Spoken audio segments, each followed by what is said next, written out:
One of the coolest things about Restoring Love was getting to show you some very unique and very, very rare pieces of our shared history. Something in the order of about $30 million worth is sitting right here. This is absolutely priceless. We'll tell you a little bit more about that here in a second. Many of these pieces were generously allowed to be borrowed from private collections.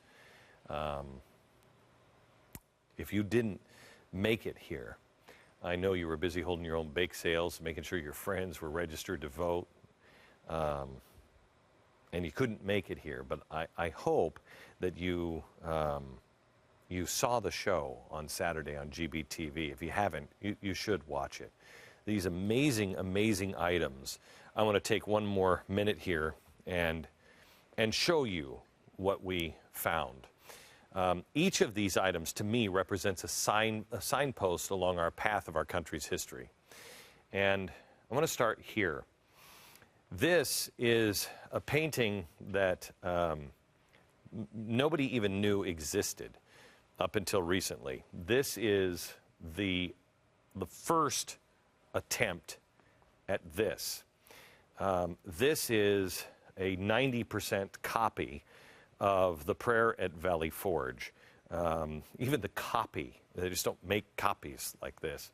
But the copy, or the original, is in Mount Vernon now, and we'll be telling you why shortly, but it is coming down off the wall of Mount Vernon and heading towards Dallas, and we will explain why. But it all stems from, I got the opportunity to be the custodian of the original of this because I am the owner of this. It will eventually be donated to charity, and I will explain in the coming months.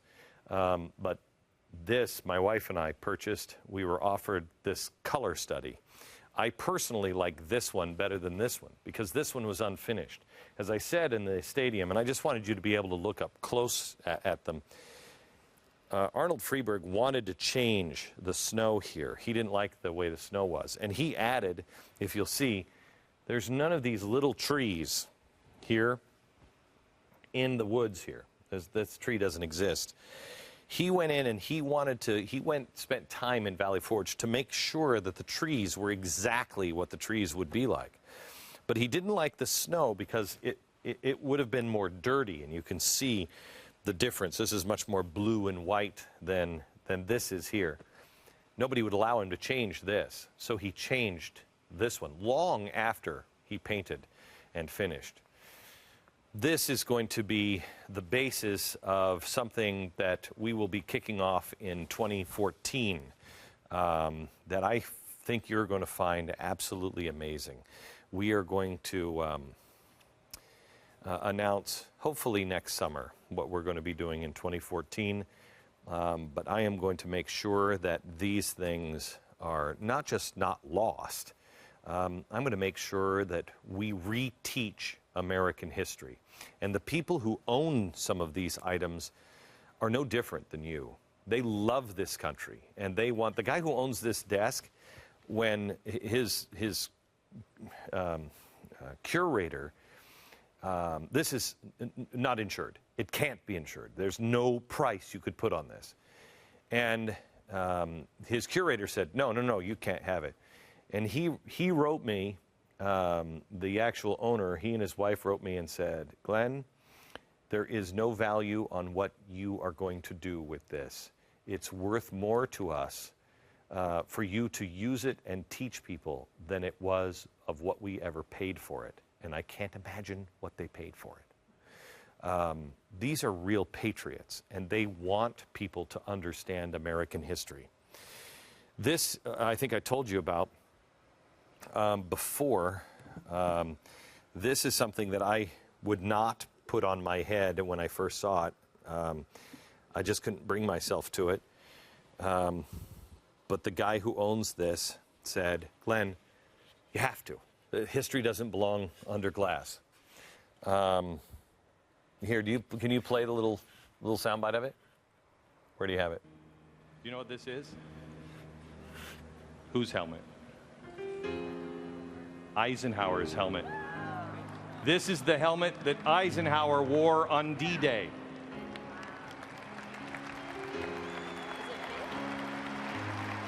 Perfect fit.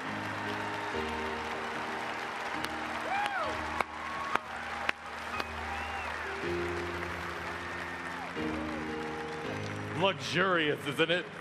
It looks fabulous on you. I love it. Thank you. All of these things tell us something. What's the helmet tell us? It tells us that somebody fought for somebody else's freedom. That it's not just enough to fight for our freedom. Sometimes our freedom is at stake, but freedom belongs to all mankind. And there has to be a country that will stand up for other countries and everybody else's freedom. When no one else will, someone else has to do the job.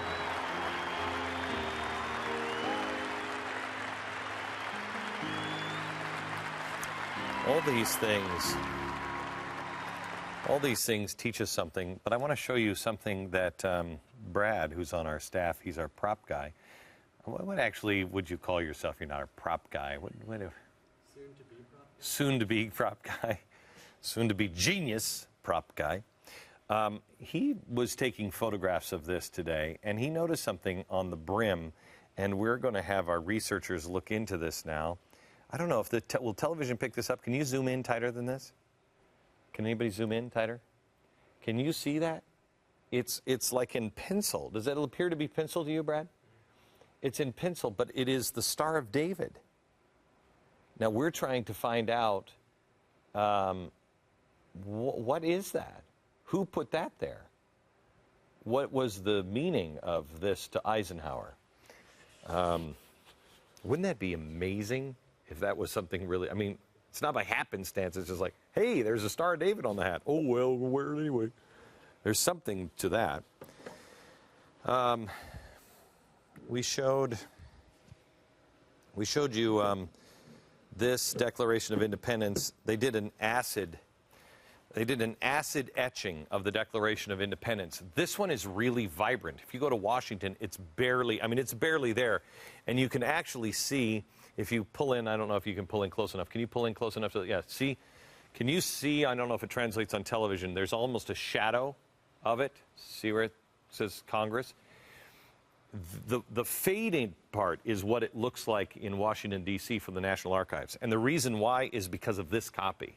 They did an acid etching of the Declaration of Independence. And so this was printed off of the Declaration of Independence. And because of that acid etching on the original, it destroyed it. And so this is actually a better copy of the original. I think I showed you Babe Ruth's luggage here. I just think this is cool if you get close up because you probably didn't see it on stage. This is his traveling luggage. Look at that. You pull in as tight as you can. Pull in a little tighter if you can. There, you can see it. Babe Ruth. Look at that. I mean, just to hold the handles of what he carried is remarkable.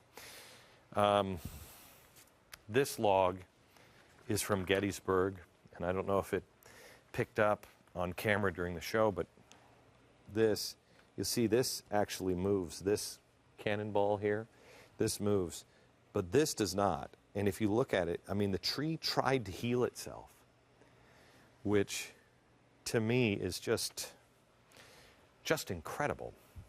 This log here is from Valley Forge, the surgeon's table. It was right underneath the surgeon table. So somebody said to me earlier today, if you could just take the DNA out of this, what an army you would have, what an army of patriots. This is the beam spilled with patriots' blood. Everybody who was operated on spilled their blood on that particular log. I want to come over here and sit down for a second in Abraham Lincoln's chair. I mean, look at put these down here for a second. Look at the detail, the acorns. Acorn, what's that mean? But look at the detail of the leaves and the shields on this. It is really Really, truly stunning. This is the desk, and you'll see here, it's either 601 or 109. I think it's 109. That was the desk that Abraham Lincoln sat in. There's a little brass plate here. Can you see that? But this is the desk that Abraham Lincoln sat at. If I open it up, can you bring the jib up or something? Why don't we bring the Steadicam over here? So you can see. This is where he put his pen. Put his pen here. Behind this little... Oh, uh-oh. I didn't break it. But this is where he put his pen. And the little inkwells here. And this is the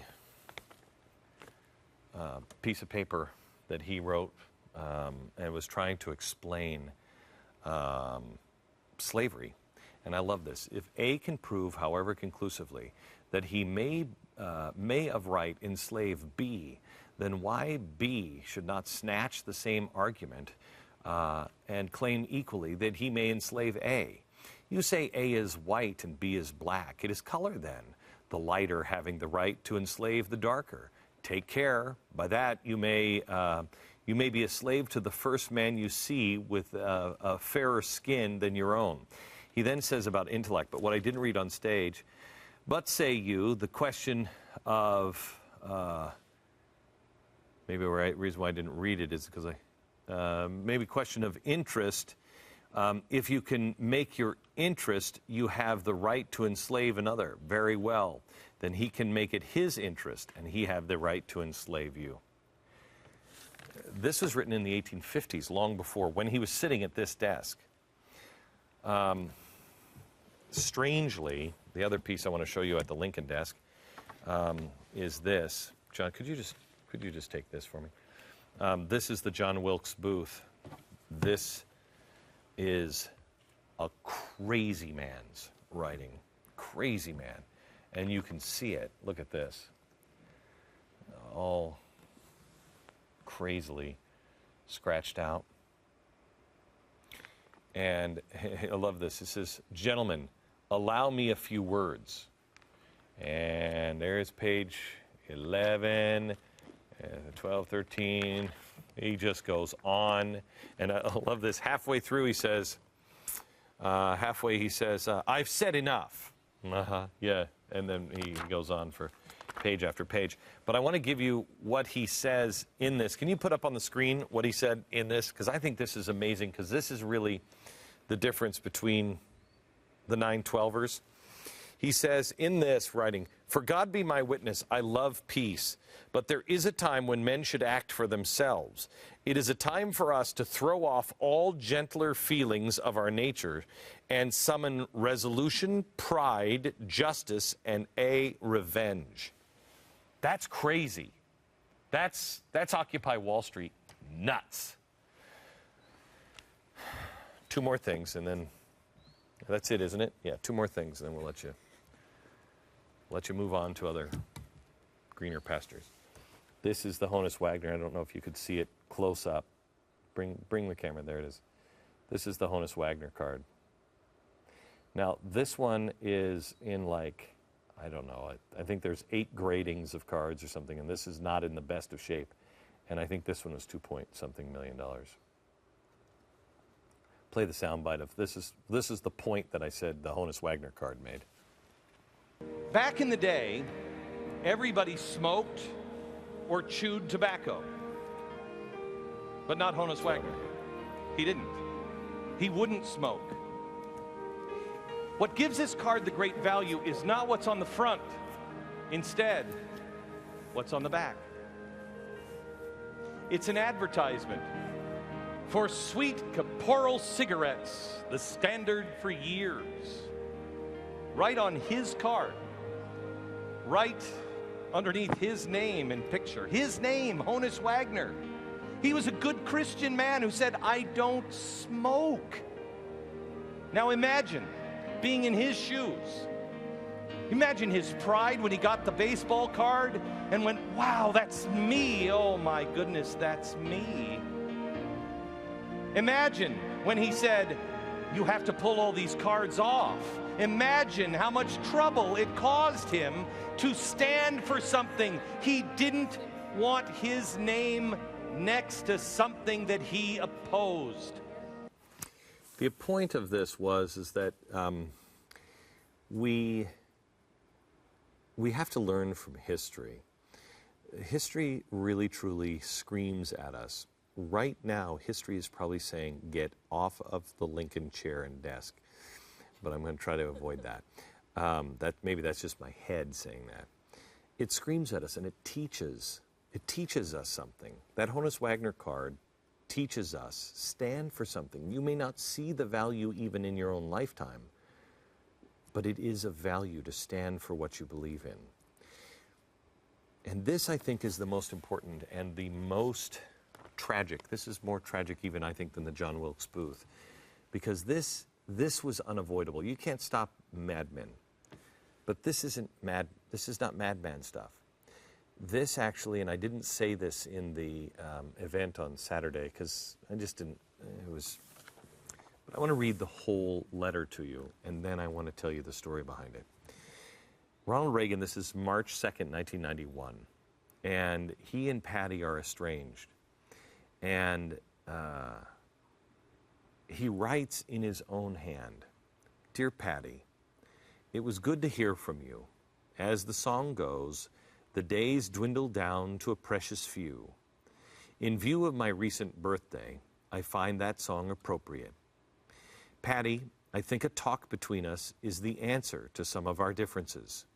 There are extremists on both sides of every issue.